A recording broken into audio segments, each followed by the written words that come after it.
네, 안녕하세요. 오늘은 요한복음 2장 13절에서 22절까지의 말씀을 배워보는 시간을 갖도록 하겠습니다. 오늘 말씀에서는 예수님이 성전으로 가십니다. 그런데 그곳에는 성전 안에서 장사하는 사람들이 있었습니다. 소와 양과 비둘기 파는 사람들, 돈을 바꾸는 사람들이 있었습니다. 그런데 이것을 본 예수님은 화가 나셨죠.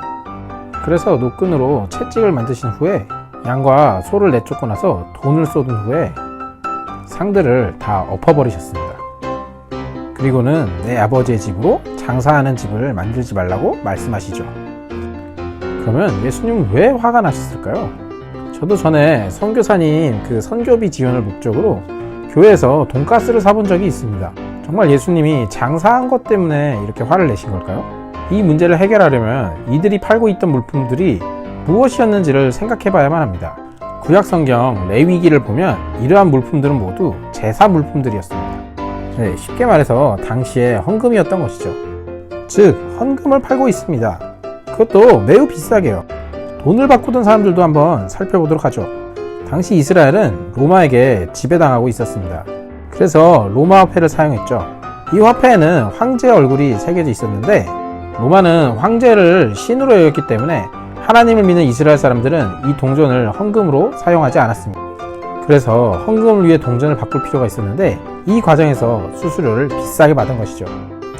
여기서 우리가 좀 전에 살펴본 레위기를 자세히 살펴보면 제사 물품이 양, 소, 비둘기 등으로 다른 이유가 있습니다. 가난해서 양을 못 내게 되면 비둘기를 못 내게 되면 다른 것을 내라는 하나님의 약자에 대한 배려입니다. 무엇을 내는지보다 정성과 마음을 내는 것이 더 중요하다는 의미이지요. 그러니 반대로 약자들을 상대로 교회를 쇼핑몰로 만드는 사람들에게 화를 내시는 것입니다. 교회는 하나님의 은혜를 구하면서 나오는 곳이니까요. 자, 이제 다시 말씀을 봐보겠습니다. 사람들은 당연히 예수님에게 화가 났습니다. 예수님도 말씀하시죠. 이 성전 다 헐어버려라. 내가 사흘 동안에 다시 일으키겠다.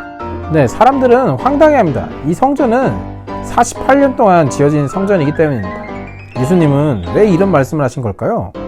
말씀을 보면은 예수님은 눈에 보이는 성전을 이야기하신 것이 아니라 자기 육체를 가리켜서 하신 말씀입니다. 즉 사흘 만에 다시 살아날 그 육체를 가지고 성전으로서 말씀하신 것이죠. 물론 제자들도 당시에는 예수님의 말과 행동을 이해할 수 없었습니다. 그러나 생각해보면 예수님의 말씀이 맞습니다.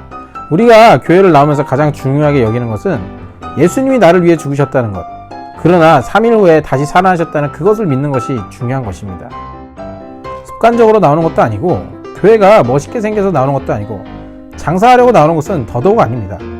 그러니 여러분도 교회에 나오실 때 부활의 예수님을 믿으면서 언젠간 나도 죽겠지만 천국에서 영원히 다시 살리라는 그 믿음을 가지시길 바랍니다. 그 믿음을 가진 우리가 바로 교회이기 때문입니다. 네, 그러면 오늘 말씀도 여기까지입니다. 그럼 다음 시간에 만나요. 안녕.